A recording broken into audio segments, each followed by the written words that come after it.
Hi, I'm Alistair Chapman and I've been shooting today with the SLR Magic 1.33 times anamorphic adapter, Anamorphot, and that's been mounted on a couple of the Fujinon MK lenses. This is a really interesting combination because it gives you that 1.3 times anamorphic effect that's perfect for 16:9 or 17:9 sensors.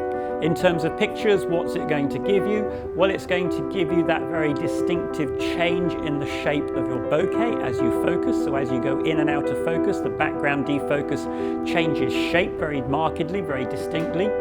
It will give you different looking flares, although it has to be said that it's actually quite hard to make this lens flare. It's actually a very good quality lens, so it doesn't flare excessively anyway, but when you do get a flare, you tend to get a more horizontal flare, often with a bit of blue or purple coloration to it. Again, very distinctive of that anamorphic widescreen look. Now, one of the key things about this system and the way that it works is we're also using a dual follow focus system from PD Movie.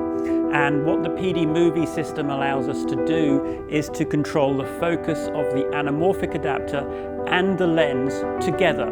So the focus tracks. Now typically it can be a bit of a problem using one of these adapters because you have to focus the main taking lens first and then focus the anamorphot as well. But with this system I just have a single focus control here, and both the anamorphot and the taking lens focus together in tandem, so it acts as one anamorphic lens, and that makes shooting with it really simple.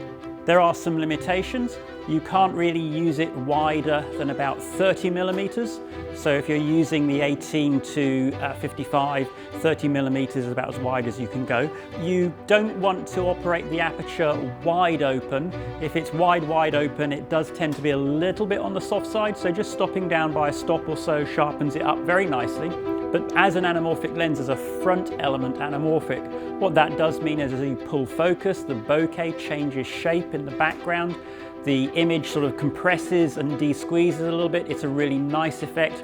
You have a bit of softness right in the edges, in the corners. It's very typical of an anamorphic lens.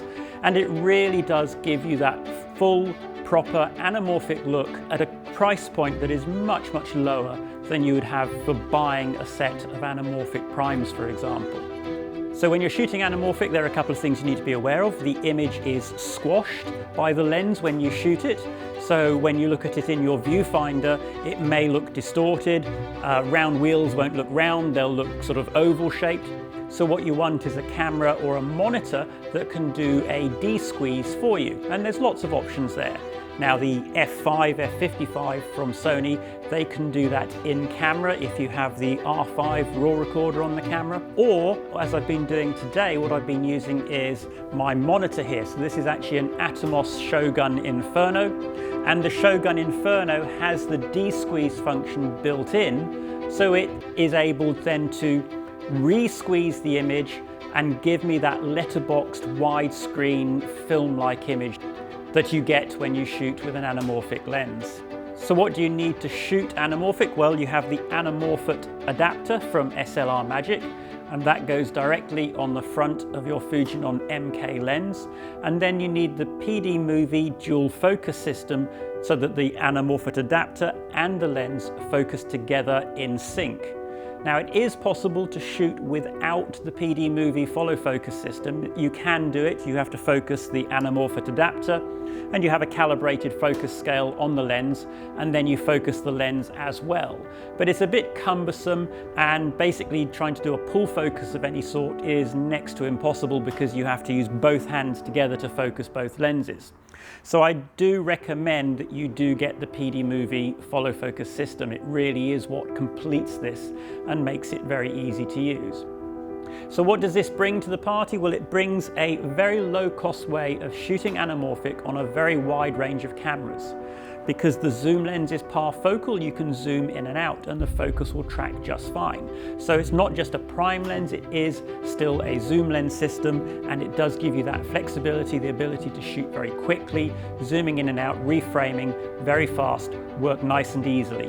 It really is a great little system.